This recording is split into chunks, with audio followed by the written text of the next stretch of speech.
de matemática, e mais tarde descobriu-se que a integral de ambos era equivalente, e por isso essa integral ela passou a ser conhecida como a integral de Kurzweil-Henstock ou Henstock-Kurzweil. E aí, só para dar um exemplo, né, para vocês pensarem, mas tipo, que tipo de função que essa integral poderia integrar, por exemplo, né? Então, a gente tem aqui essa função, dada assim, e a gente sabe que essa função ela é diferenciável, e aí a gente consegue calcular a derivada dela dessa forma, e a gente tem essa expressão.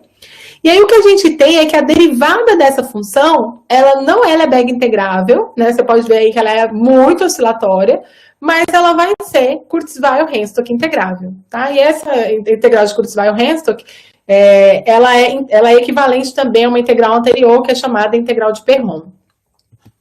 Bom, mas aqui eu estou interessado numa integral ainda mais geral do que a integral de Kurzweil-Henstock, que é a integral de Kurzweil.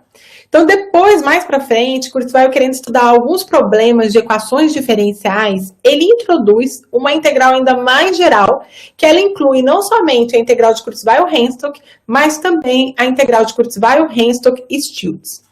E aí, como que é a definição da integral de Kurzweil, né? Já está pensando assim, nossa, se ela generaliza a integral de Lebesgue precisa de toda aquela teoria da medida, tipo, o que a gente vai precisar aqui para a integral de Kurzweil? E a boa notícia é que a gente precisa de pouquíssimas ferramentas para definir a integral de Kurzweil. E isso também é algo bem legal dessa integral, porque a gente, com pouca base, com poucas ferramentas, a gente consegue definir a integral de Kurzweil. Tem, inclusive, algumas universidades que, em curso de cálculo, já introduz a integral de Kurzweil ao invés da integral de Riemann, justamente porque ela é mais geral e o conceito dela não é tão difícil assim, né? É mais simples. Bom, então, a gente começa, né, da mesma forma lá que a integral de Riemann, a gente começa com uma divisão marcada do intervalo AB, e uma divisão marcada nada mais é do que uma coleção finita, né, de pares, que a gente cobre o intervalo AB nesses subintervalos, e em cada subintervalo a gente escolhe uma marca, e essa marca a gente chama desses tauís aqui, tá? Então, isso daí é uma divisão marcada.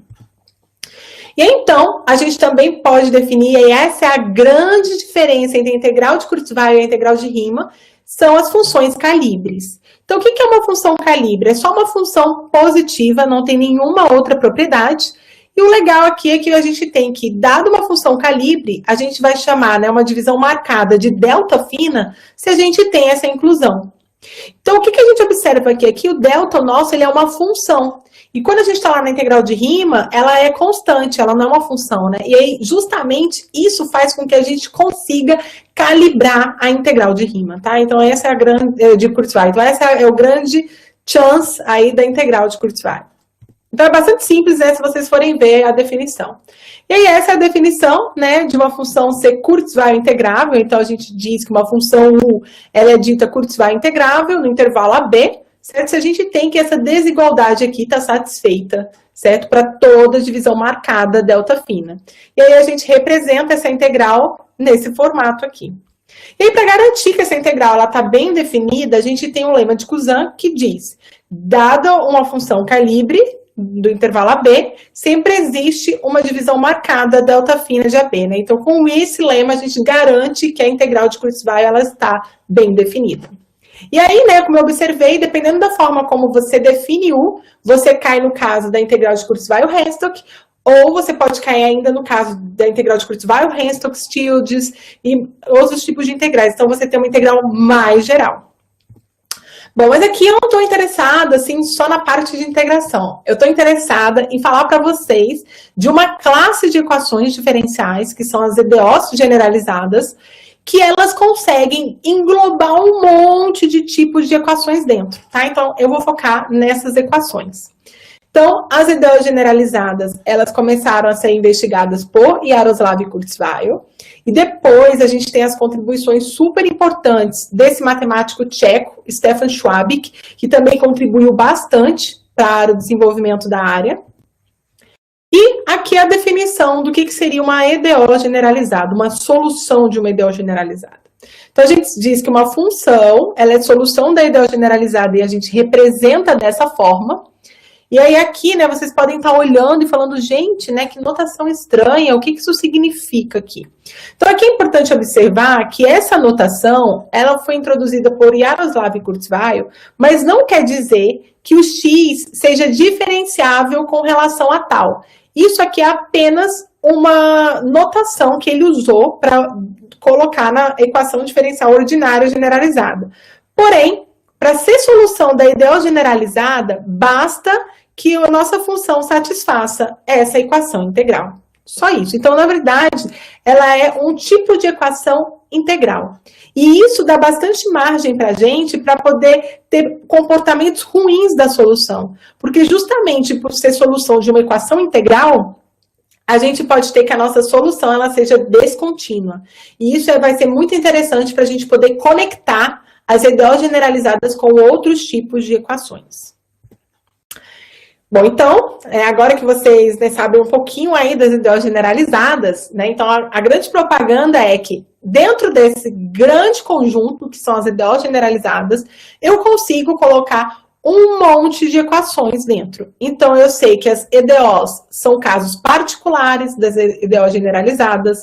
Eu sei também que as equações dinâmicas em escalas temporais, que eu vou também falar aqui hoje, elas também são casos especiais das EDOs generalizadas. As equações diferenciais em medida também são casos particulares das EDOs generalizadas. E também as equações diferenciais funcionais em medida, né, que envolvem retardos, também são casos particulares das EDOs generalizadas. Inclusive, as que têm retardos dependendo do estado, que é um retardo ainda mais sofisticado, também está dentro das EDOs generalizadas, tá? Então, a gente tem esse grande conjunto aí, que a gente consegue colocar vários tipos de equação. E isso é o mais legal, porque a gente prova o resultado para a EDO generalizada, e usando essas conexões, a gente consegue passar o resultado da EDO generalizada para outros tipos de equações, tá? Então, isso que é o mais legal aí das EDOs generalizadas.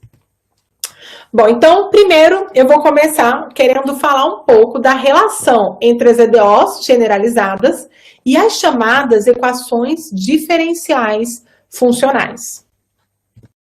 Bom, mas só para observar, né, obviamente, eu sei que talvez a plateia aqui, né, a audiência não esteja familiarizada com as equações diferenciais funcionais, e, portanto, eu vou dar uma contextualização, o que são as equações diferenciais funcionais, né, por que elas são legais e por que elas são importantes para a gente estudar, e depois disso, aí eu vou contar como é que é a conexão com as EDOs generalizadas.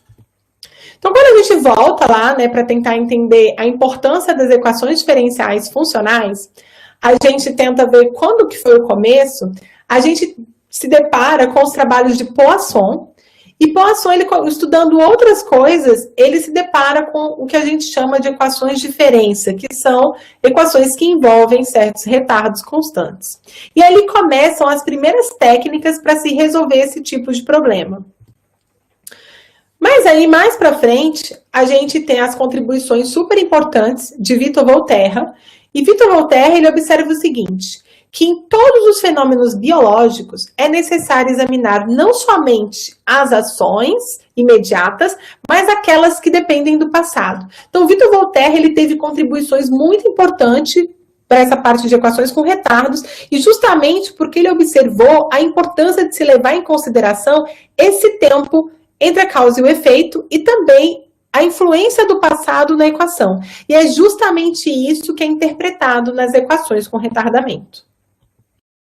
Também a gente tem Charles Picard, que também trabalhou bastante com as equações diferenciais funcionais, né, com retardo, e ele foi plenarista em 1908 do International Congress of Mathematicians, esse que em 2018 aconteceu no Rio de Janeiro, só que em 1908, em sua plenária, ele fala também da importância de se considerar esse tempo entre a causa e o efeito. Porém, ele observa que é muito difícil trabalhar com esse tipo de equação. Bom, então, a gente vê, né, que alguns matemáticos realmente trabalharam com esses tipos de equações com retardo, e agora, para tentar contextualizar e trazer um pouco assim para que vocês percebam como que a influência desse retardo na equação e o porquê de colocar esse retardo, eu vou trazer aqui um pouco sobre os modelos populacionais, que é algo bem simples, que todo mundo está familiarizado, e aí fica bem claro a importância de se colocar um retardo nesse tipo de modelo. E aí, claro, a gente pode expandir, né, isso para outros modelos ainda mais sofisticados, né, bem mais complexos, inclusive envolvendo EDPs. Então, quando a gente vai, né, fazer uma retrospectiva com relação aos modelos populacionais, a gente vai lá em 1662, com o manuscrito de John Grant, e John Grant, ele fez várias observações, né, e com isso ele coletou vários dados sobre taxa de mortalidade, taxa de natalidade. Então, quando a gente volta, esse é um dos primeiros, assim, né, manuscritos em que você realmente tem uma coleção muito rica de dados nessa direção, mas todos baseados em observações. Depois, mais para frente, eu imagino que todo mundo aqui, né, se deparou com Thomas Malthus na escola, né, e a gente sabe que Thomas Malthus, ele publicou um ensaio sobre o princípio de população, e Thomas Malthus dizia que a população ia crescer exponencialmente, né, e que os mantimentos iam crescer aritmeticamente. Né, e aqui é um meme aí do modelo malthusiano, né, que a população crescendo muito mais do que os mantimentos e os mantimentos não conseguindo carregar aí a população. E aí eu lembro que quando eu aprendi sobre o modelo malthusiano, eu fiquei desesperada na escola, tipo, meu Deus, a gente vai passar fome no futuro, né, mas, para nossa sorte, a gente tem que o Malthus estava errado, e aí Velost, mais para frente, disse, bom, pessoal, não é bem assim. O crescimento populacional, ele vai crescer, mas não é indefinidamente, né? Ele tem que estar limitado a algumas variáveis, tem que estar limitado ao tamanho e à fertilidade do país. Então, Velost traz, né, a famosa equação logística, que eu imagino que todo mundo aqui já deve ter se deparado com essa equação em algum momento, né, da sua vida. Então, a gente tem aí a equação logística que é dada dessa forma. Né, e a gente tem que, de fato, algumas populações se comportam, né, de forma muito parecida aí com a equação logística. Mas aí, então, mais para frente, o Hudson disse, bom, muito interessante essa questão da equação logística, mas ele percebia que tinha algo faltando na equação logística, até porque tinham populações que não se comportavam daquela forma. E aí, então, o Hudson observou o seguinte, o processo de reprodução, ele não é instantâneo. Ou seja, entre o nascimento e entrar numa fase de reprodução, demora um certo tempo. E esse tempo ele tem que ser contabilizado na sua equação, porque ele pode fazer total diferença. E aí, baseado nisso, o Hudson ele reformula a equação logística e coloca este termo aqui, que é justamente querendo representar esse tempo entre o nascimento e entrar nessa fase reprodutiva, tá? Então, esse tempo aqui, ele é chamado o retardo, aqui é um retardo simples, um retardo constante. Né? Então, a gente tem isso daí. E aí, eu acho que vocês devem estar olhando e pensando assim, ah, mas tudo bem, né? Tipo assim, colocou só esse pequeno retardo aqui, tipo, não mudou praticamente nada da equação logística para a equação de Hudson.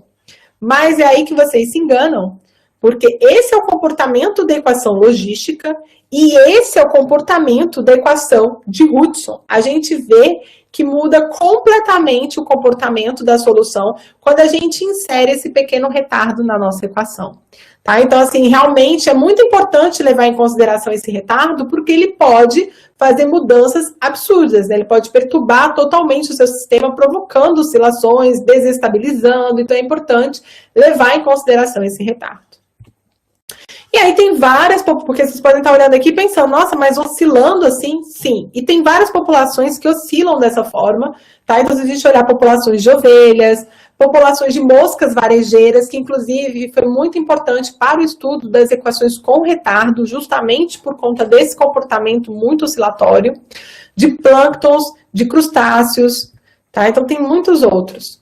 E aí, mais para frente, né, se a gente volta ainda na equação de Hudson, a gente observa, o Hudson considerou esse B como positivo, né, e esse K como positivo, da mesma forma que na equação logística.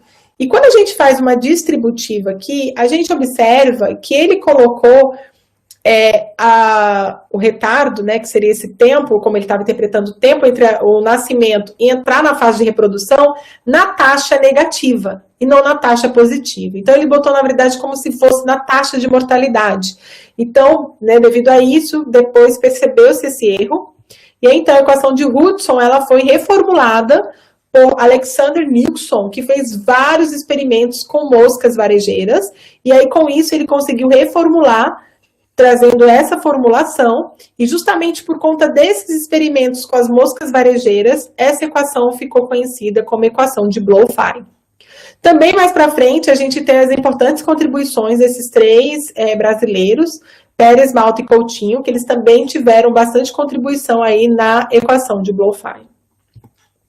E aí a gente vai vendo que conforme a gente varia aí o retardo, vai mudando o comportamento da nossa solução, né? Então aqui, ó, o tal igual a 2, a gente tem esse comportamento. Agora, tal igual a 6, observa já como muda o formato das oscilações. Continua oscilatório, mas muda aí bastante esse formato, essa forma de oscilar da solução, né? Então a gente tem aí bastante modificação dependendo da forma como a gente considera o retardo.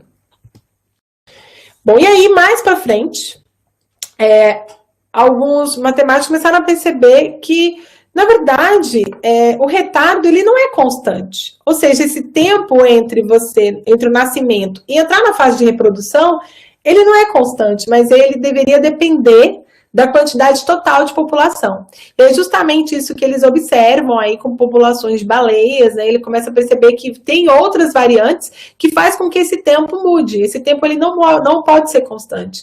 E aí justamente eles reformulam esse modelo considerando um retardo que depende do estado.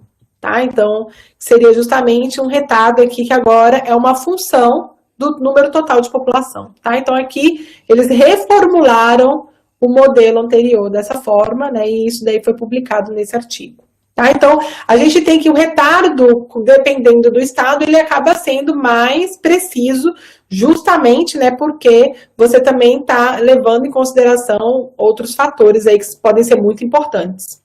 Talvez vocês estejam olhando e achando, nossa, essa equação aqui ela ficou bem mais sofisticada, mas na verdade ela é basicamente a mesma, exceto pela diferença do retardo. Se a gente fizer aí uma certa mudança de variável, a gente cai na equação anterior. Tá? Então aqui, fazendo essas mudanças, a gente cai na equação anterior e a gente tem aí a nossa equação de Blow-Fine, né? Só que aqui considerando o retardo dependendo do estado.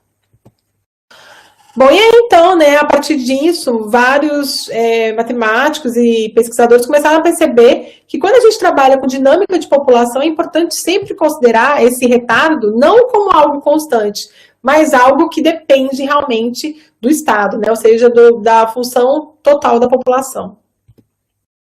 Bom, e aí eu queria somente citar, né, algumas pesquisadoras que têm feito contribuições muito importantes nessa parte de equações com retardo, em dinâmica de população. Então, a gente tem a Helena Braverman, que é uma pesquisadora do Canadá. Temos também a Teresa Faria, que é uma professora da Universidade de Lisboa, em Portugal, e que também tem se dedicado bastante a esse estudo aí de dinâmica de população com equações envolvendo retardamento. Bom, e aí a gente pode ter uma série de tipos de equações com retardo, tá? Então, assim, o que a gente vai se focar um pouco aqui vai ser com essa notação.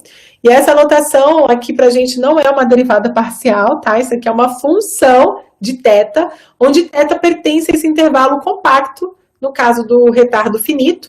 E aí, então, x de t aplicado em θ vai ser justamente x de t mais θ. E também o caso do retardo infinito, que é quando o nosso θ pertence a esse intervalo ilimitado. Então, x de t θ vai ser igual a x de t mais θ. E aí a gente tem algumas diferenças que são muito importantes entre as EDOs e as equações diferenciais funcionais. A primeira delas é que a condição inicial de uma equação com retardo, ela é uma função.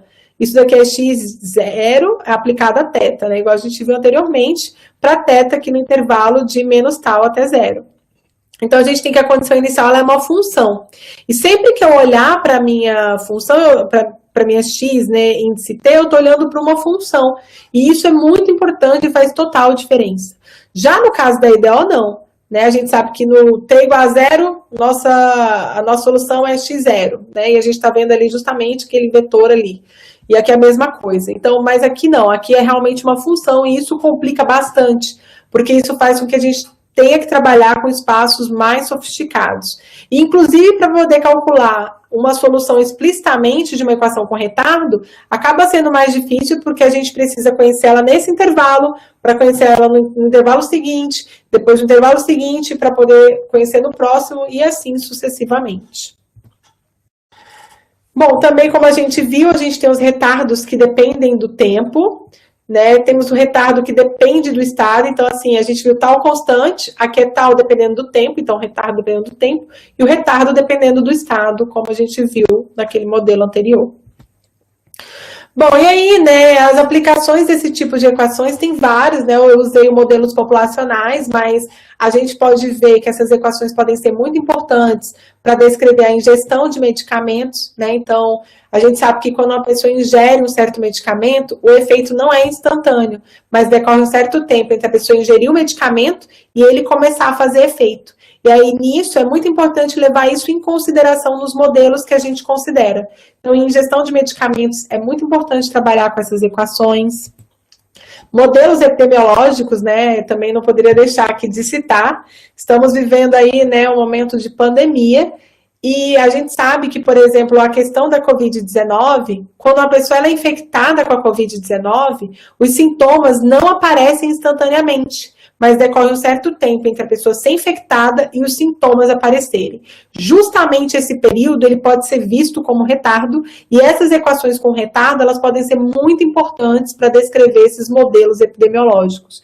Não somente esses com relação ao desenvolvimento da doença, mas inclusive em otimização de aplicações de vacina. Porque a gente sabe que existe um certo tempo entre a primeira dose e a segunda dose, né? E tudo isso pode ser visto e interpretado como esse retardo, tá? Então, essas equações, elas são realmente muito importantes do ponto de vista de aplicações.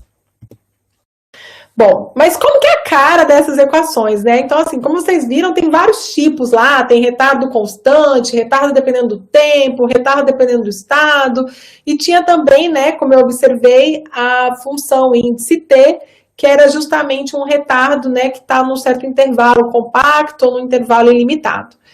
Aqui, eu vou considerar uma classe um pouquinho mais ampla de equações diferenciais funcionais, que também vão ter medida, e elas vão ter essa forma integral, onde esse YS, índice S, vai ser justamente uma função de θ, onde θ vai estar num intervalo compacto.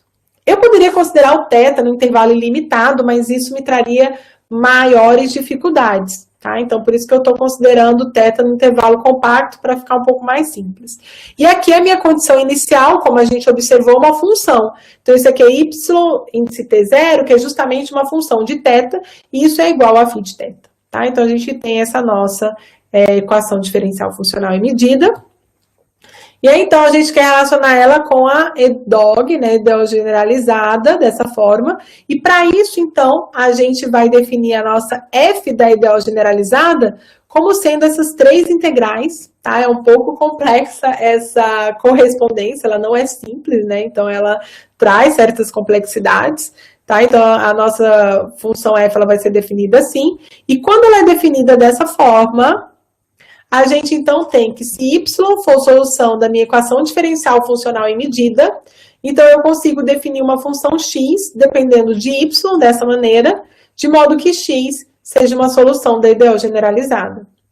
E, de forma análoga, se x é uma solução da EDO generalizada, eu, então, consigo definir uma função y, dependendo de x, de modo que y é uma solução da minha equação diferencial funcional em medida, tá? Então, a gente tem aí essa correspondência. Bom, então, né, como a gente observa, dentro das EDOs generalizadas, a gente consegue colocar as equações diferenciais funcionais em medida. Bom, também, né, aqui a gente vê que a gente também consegue colocar outros tipos de equações, como as equações dinâmicas em escalas temporais. E aí vai ser essa agora que eu vou comentar como que a gente faz para colocar as equações dinâmicas em escalas temporais dentro das EDOs generalizadas. Bom, mas para isso eu vou dar só uma explicação, né, do que seriam as equações dinâmicas em escalas temporais. E aí, para isso, a gente precisa voltar um pouquinho e ir lá na parte de teoria de escalas temporais. Bom, então, aqui só como uma motivação, a gente tem essa citação no livro Homens de Matemática, que traz o seguinte, né, que um dos maiores desafios de matemática naquela época, na época do livro, né, é harmonizar o contínuo e o discreto, incluir ambos, né, em uma matemática compreensiva e eliminar a obscuridade deles. Bom, mas a gente observa, né, realmente o que acontece, né, a gente tem lá uma equação diferencial, a gente prova, né, considerando o nosso tempo contínuo, né, ou seja, o t pertencente ao intervalo da reta, ou de repente até no intervalo ilimitado da reta, e com isso a gente então está trabalhando ali com o contínuo.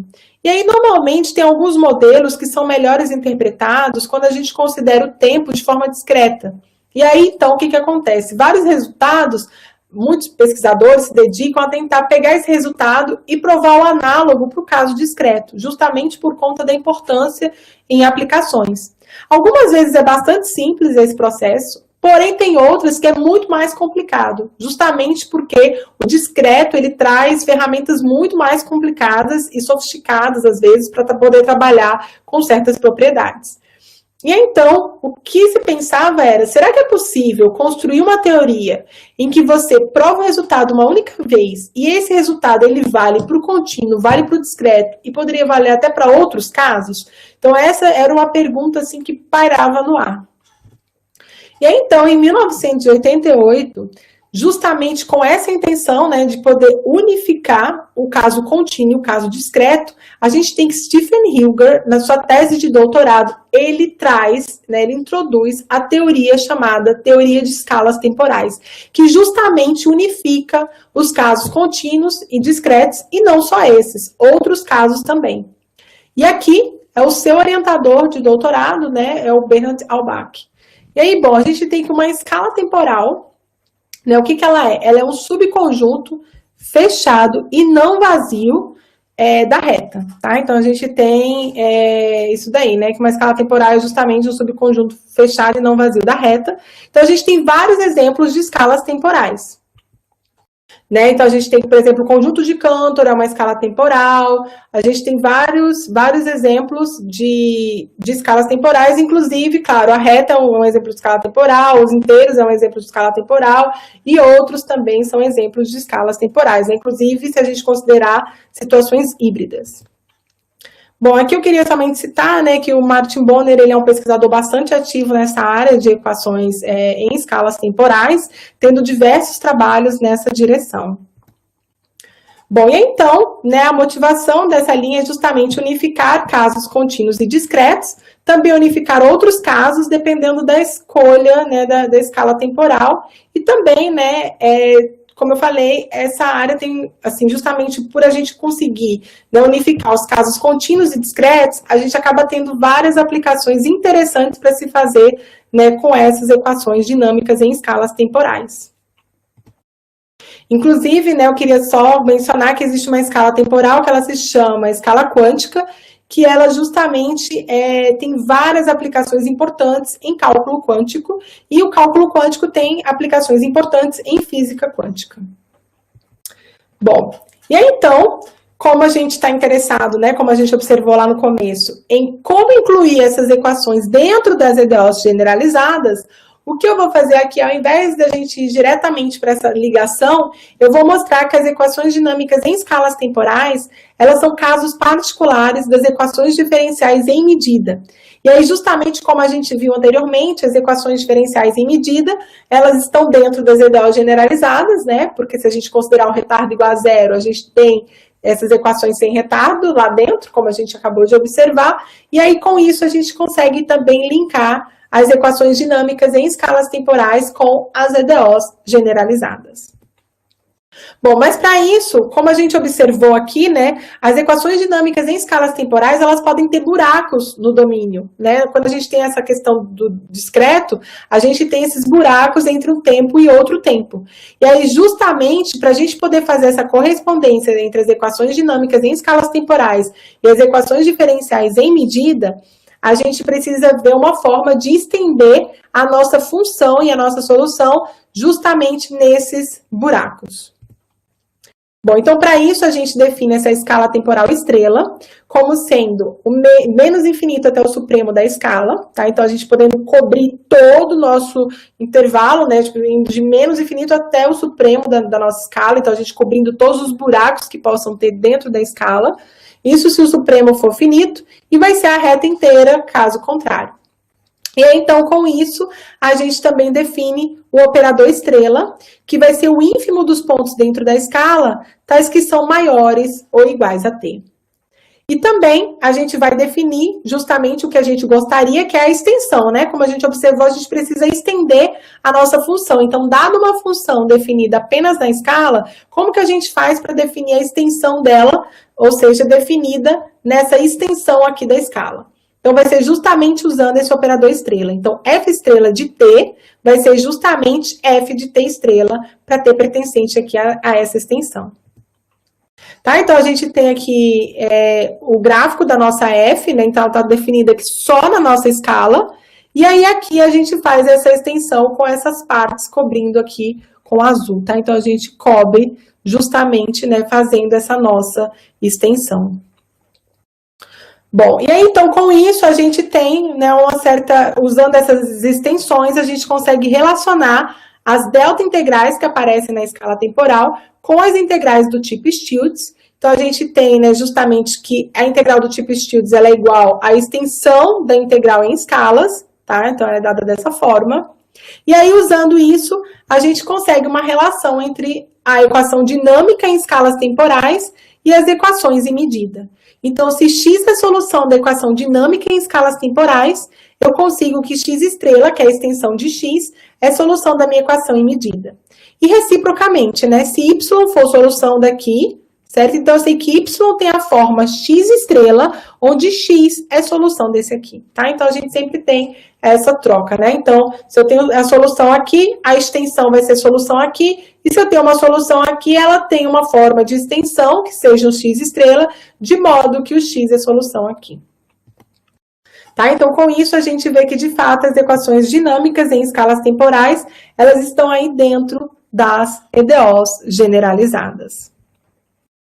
Bom, então agora eu quero comentar um pouco, né, sobre as aplicações com relação, né, a essa teoria. Então, assim, a gente tem, né, como a gente observou, que essas equações, elas estão dentro das EDOs generalizadas, né? Então, temos aí a EDO generalizadas e dentro delas a gente consegue colocar vários tipos de equação. As equações dinâmicas em escalas temporais, as equações diferenciais, funcionais e medidas, né? Como eu observei, aqui a gente está considerando um certo tipo de retardo, mas poderia considerar retardos mais complicados, como retardo dependendo do estado, né? Retardos mais sofisticados aí dentro da nossa EDO generalizada. E aí, como aplicações, a gente tem que todos os resultados que a gente obtém para as EDOs generalizadas, eles podem ser passados para todos esses outros tipos de equação. Então, a gente tem que o método da média periódico e não periódico pode ser passado para outros tipos de equações, resultados de dependência contínua em relação aos parâmetros, prolongamento de soluções, estabilidade e limitação de soluções, tudo isso a gente pode justamente passar todos esses resultados para esses outros tipos de equações, tá? Então, justamente dessa forma. Bom, e aí, então, eu queria só, né, falar também um pouco sobre alguns problemas que estão em aberto, né, e outros aí que estão em desenvolvimento, tá? Então, bom, algumas perguntas ainda, né, que a gente tem com relação a toda essa teoria. Então, a gente, como eu observei, né, esse aqui já está em desenvolvimento, já está bastante avançado, que seria uma relação entre as EDOs generalizadas e as equações diferenciais funcionais com retardo, dependendo do estado, tá? Então, isso é uma questão ainda que está em aberto. Também uma outra, assim, em desenvolvimento já avançado, mas ainda não publicado. Também a gente tem uma outra pergunta, essa está totalmente aberta, que é uma relação entre as EDOs generalizadas e as equações do tipo fracionária. Tá? Então, assim, será que é possível ter uma relação entre elas? Porque será que é possível colocar dentro desse grande conjunto também as equações diferenciais fracionárias? Então, é uma pergunta aí que fica, que a gente ainda não tem resposta. Também com relação às EDOs generalizadas e as equações diferenciais parciais. Também a gente não tem essa resposta, se é possível a gente fazer uma relação entre elas, tá? Então, ainda é uma pergunta em aberto. Assim, existem algumas dicas, né, que a gente pensa que poderia dar certo. No caso, por exemplo, das equações diferenciais parciais, quando a gente pensa nas soluções no sentido fraco das soluções, de repente essas poderiam ser relacionadas com a solução das equações diferenciais ordinárias generalizadas, justamente pelo fato das soluções das ideias generalizadas ser justamente um tipo de solução fraca, que seria uma solução do tipo de equação integral. Então, a gente imagina que esse tipo de solução poderia, às vezes, se relacionar com as EDOs generalizadas. Tá? Então, mas ainda fica aí vários tipos de perguntas, né, com relação a essa questão. Né, também as EDOs generalizadas e relações com equações do tipo estocástico, a gente tem alguns trabalhos nessa direção também que estão sendo desenvolvidos, né, pelo pessoal em São Carlos, mas ainda também algumas questões com relação estocástica envolvendo retardo junto, relacionando com EDO generalizada. Então, são várias perguntas aí que ficam em aberto nessa direção. Também a gente tem uma classe ainda mais geral das equações com retardos, que é quando, na parte do retardo, a gente tem derivada. Esse tipo de equação, ela recebe um nome especial, que é a equação diferencial funcional do tipo neutro. E aí a gente sabe que essas equações podem ser relacionadas com as EDOs generalizadas, quando a gente tem um retardo mais simples. Mas será que com retardos mais sofisticados, ainda é possível fazer essa ponte entre esse tipo de equação e as EDOs generalizadas? Então, a gente, assim, tem realmente muitas perguntas nessa direção, né? Então, assim, tem bastante coisa aí para se pensar, bastante problemas para se pensar. Isso envolvendo as EDOs generalizadas, mas também dentro do próprio espectro das equações com retardo, tem muitas questões ainda que estão em abertos e que seria muito interessante investigar e pensar, né? Como que seria para resolver esses tipos de problema, né? Então, a gente tem muita questão aí bem interessante com equações envolvendo retardamento, pura e simplesmente, assim, que seria bem interessante também de resolver esses problemas. Bom, eu acho que eu já estou aqui praticamente, né, muito perto do meu tempo, mas, de fato, a gente tem, assim, muitos problemas que seriam bem interessantes investigar. Por exemplo, só para contextualizar, né, uma questão ainda que está muito em aberto, essas equações com retardos, dependendo do estado, a gente tem diversos tipos de problemas que podem ser atacados e que estão ainda, assim, muito recentes, né? Então, assim, pensar na parte de estabilidade, quando a gente está trabalhando especialmente com equações do tipo neutro, né? Investigar o espectro, ver toda essa situação, ela realmente acaba sendo bastante sofisticado quando a gente está trabalhando com equações do tipo neutro. Justamente porque a gente pode ter infinitos autovalores, e aí justamente quando a gente tenta fazer um tipo de limitação no nosso semigrupo, por baixo a gente tem muitas dificuldades justamente por conta de ter infinitos autovalores no espectro. Então a gente realmente tem essa dificuldade quando a gente trabalha aí com essas equações do tipo neutro, né, além de outras dificuldades que a gente tem com relação à regularidade, quando a gente está com esses retardos, dependendo do estado. Então, é bem mais difícil a gente estar com uma certa regularidade das nossas soluções, das nossas equações. Então, aí traz aí algumas complicações. Então, assim, realmente tem bastante coisa interessante para a gente poder estar investigando. Bom, então é isso, né? Eu gostaria novamente de agradecer muito aí pelo convite. Foi um grande prazer para mim estar aqui hoje, né? Poder contar um pouco aí da minha linha de pesquisa, trazer um pouco também dessas equações, né? Como é que a gente faz para relacionar essas equações com as EDOs generalizadas e também trazer um pouco aí do contexto dessas equações, né? Como que elas funcionam, qual que é a motivação por trás de investigar esse tipo de equação. Então, assim, tanto do ponto de vista teórico, elas são interessantes, porque tem problemas muito interessantes por trás, tanto também do ponto de vista de aplicações, porque, como eu observei, né, inclusive para a questão da pandemia, essas equações com retardo, elas podem ser muito importantes. Então, assim, realmente é uma equação que tem esse lado tanto teórico interessante, por conta das dificuldades, também do lado aplicado, justamente porque a gente consegue modelar muitos fenômenos utilizando essas equações com retardos. Bom, é isso. Muito obrigada pela atenção. Muito obrigado, Jaqueline, pela excelente palestra. E já tem várias perguntas aqui. Peraí, deixa eu organizar a ordem das pessoas. Primeiro, gostaria de agradecer mais uma vez a participação, muito legal a sua palestra. E a hora que você falar as modelagens do mundo real, a primeira coisa que eu pensei foi no Covid, você não... E Acho que está cortando. começar o estudo das ideias.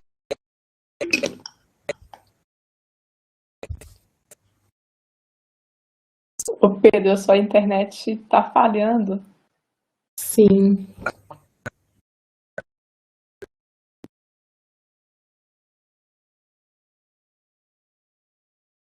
Pedro, se o Pedro não voltar, eu assumo.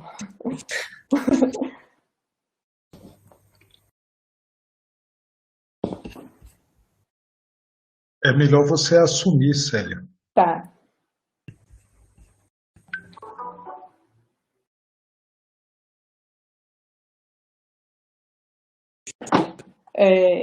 Ele tinha uma pergunta. Pedro, coloca a sua pergunta no chat, por favor.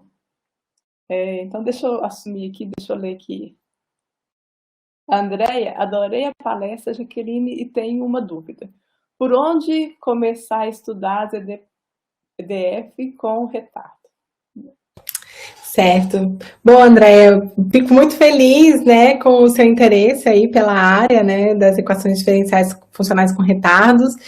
E, bom, na verdade, tem um livro que eu acho que é muito interessante, só que, bom, eu não estou com ele aqui para poder mostrar, mas é Applied Delay Equations, que ele traz, assim, várias aplicações das equações com retardo. Então, assim, ele é um livro bastante básico, que ele vai mostrando, assim, vários modelos interessantes e aonde que a equação com retardo pode ser utilizada nesses modelos. Inclusive, traz esse modelo populacional que eu trouxe, traz também com relação a dirigir, né? Então, quando você também está lá no trânsito dirigindo, e aí você precisa tomar uma certa decisão, e aí você tem esse tempo entre você tomar sua decisão, né? Pensar em tomar a decisão e tudo isso. Então, é bem interessante, ele traz modelos muito legais, inclusive aquecimento do chuveiro, né? Quando você abre o chuveiro, demora um certo tempo até o chuveiro abrir água quente. Então, ele traz, assim, vários modelos, desde o mais simples até modelos mais sofisticados também. Então, assim, acho que é bem interessante dar uma olhada nesse livro. Eu normalmente recomendo esse livro para os meus alunos de iniciação científica, para que eles tenham esse primeiro contato. Além disso, nesse livro, ele ensina como calcular explicitamente, né, a solução de uma equação diferencial com retardo. Então, ele vai montando esse método dos passos, mostrando, assim, passo a passo como é que se faz isso. Então, acho que é um livro bastante didático e que pode ser um bom início para poder estudar essas equações com retardo. Muito bom. Obrigada. Temos mais uma pergunta aqui, é do Ricardo. Ele pergunta, existem trabalhos que consideram esse retardos em sistemas hamiltonianos? Sim, na verdade, tem uma tese recente que eu ainda gostaria até de ler, né, que eu ainda não tive tempo, mas tem uma tese recente de um aluno que defendeu agora na Alemanha, que justamente traz essa abordagem. E aí, assim, eu não saberia falar todos os detalhes, né, de como que ficaria as principais diferenças, quais seriam as principais dificuldades, porque eu ainda não tive a oportunidade de ler com calma, mas sim, ele considera justamente esse tipo de problema. O Ricardo ainda está digitando? Tá. Eu pediria, se você puder me escrever um e-mail, eu posso até te mandar isso daí, né? Bom, não sei, o meu e-mail é jgmesquita@unb.br, então, se você quiser me mandar um e-mail, eu posso te passar, sim, a referência. Ele está falando que vai escrever, sim, obrigado. Oi, Juscelia, eu dei um ruim aqui na internet e eu tô com uma pergunta que o Fernando Gomes mandou para mim pelo WhatsApp. Ele estava assistindo a palestra, mas caiu também a internet dele. Certo, posso ler a pergunta aqui? Pode fazer a pergunta.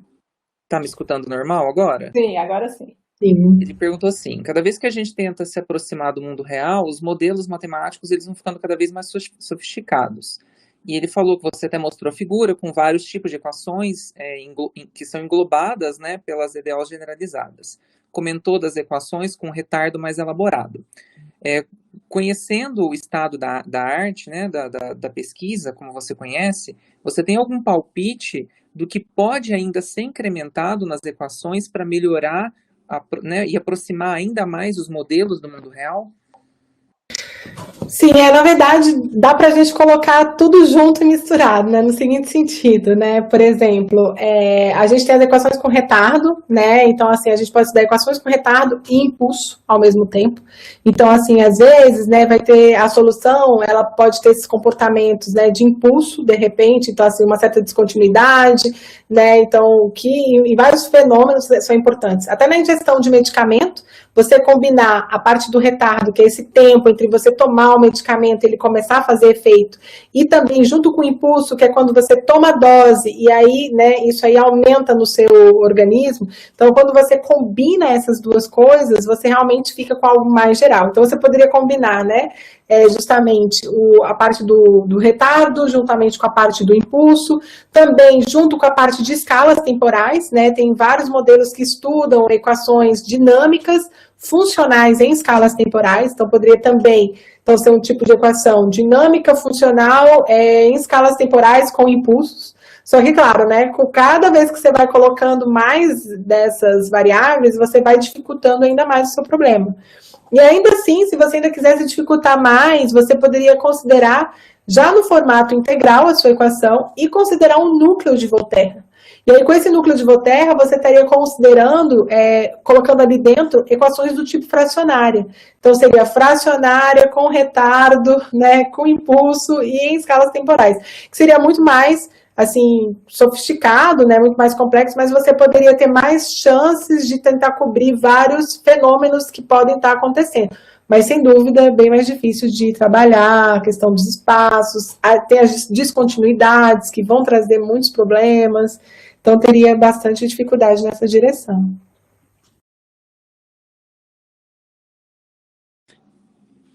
Pedro, você também tinha falado, começou a fazer uma pergunta, só que estava falhando e a gente não entendeu antes de você cair.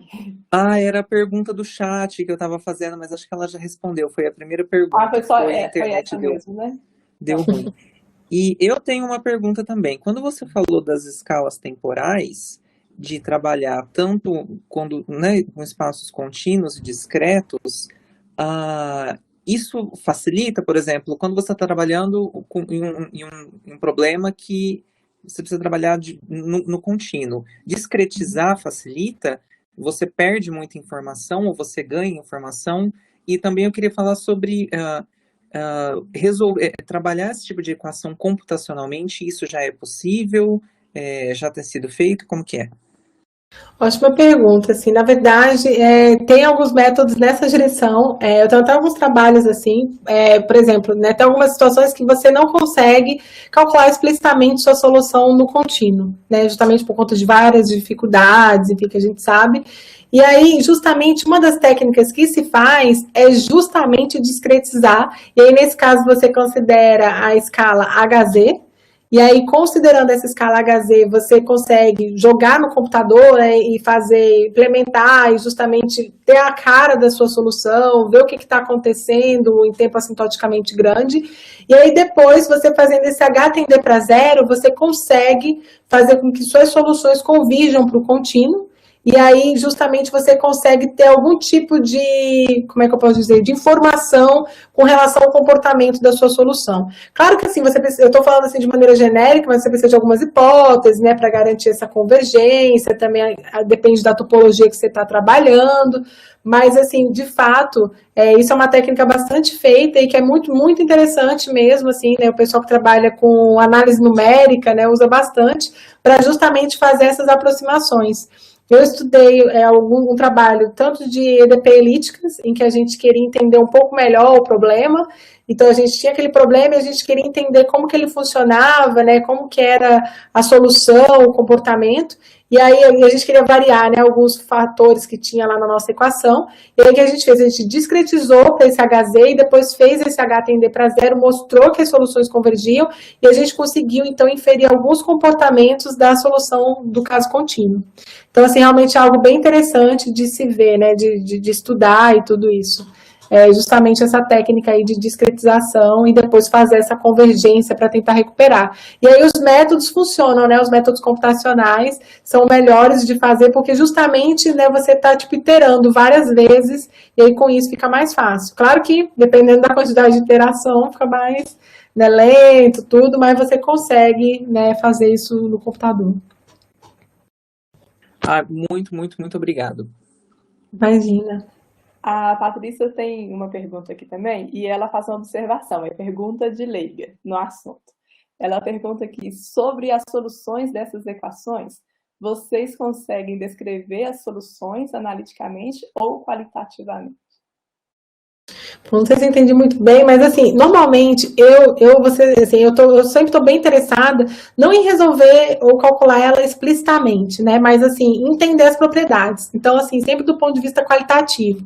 Então, assim, se existe a solução, né? Se a solução ela é estável, se tem alguma bifurcação, se tem que tipo de comportamento que está tendo a minha solução, se tem solução periódica, sabe? Se eu posso garantir periodicidade, quais a periodicidade. Então, esse tipo de situação que eu gosto assim, de estar sempre observando nas minhas equações, né? Então, nas minhas soluções. Então, assim, apesar de eu falar bastante de aplicação, eu sempre tento ver mais do ponto de vista teórico, né? E estar sempre observando a questão da estabilidade, a questão de oscilações, né? Como é que está acontecendo, mas tudo provando do ponto de vista teórico, né? E qualitativo.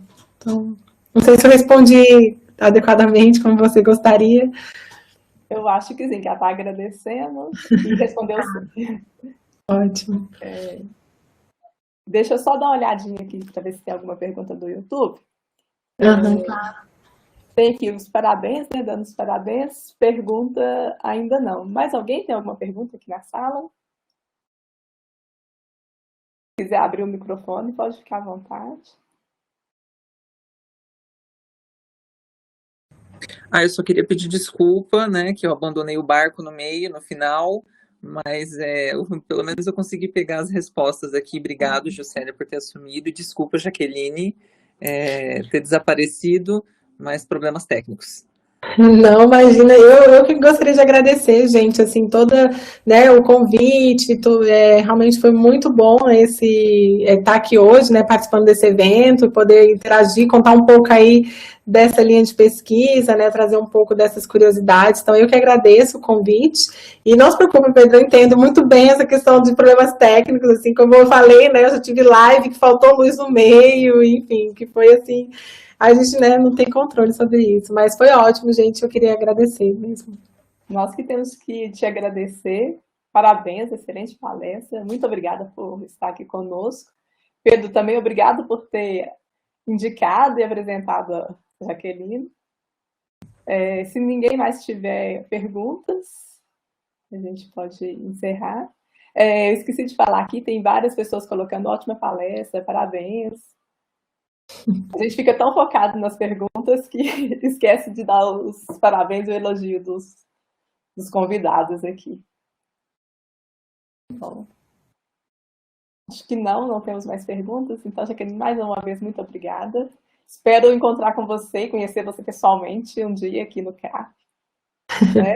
E para o próximo evento, quem sabe. Sim, não, com certeza. Um abração. Quer falar mais alguma coisa, Pedro? Não, Juscelia, só queria mais uma vez agradecer a Jaqueline, agradecer e pedir desculpa. Obrigada, gente, eu agradeço também. Obrigada. Até mais. Tchau, gente, até mais.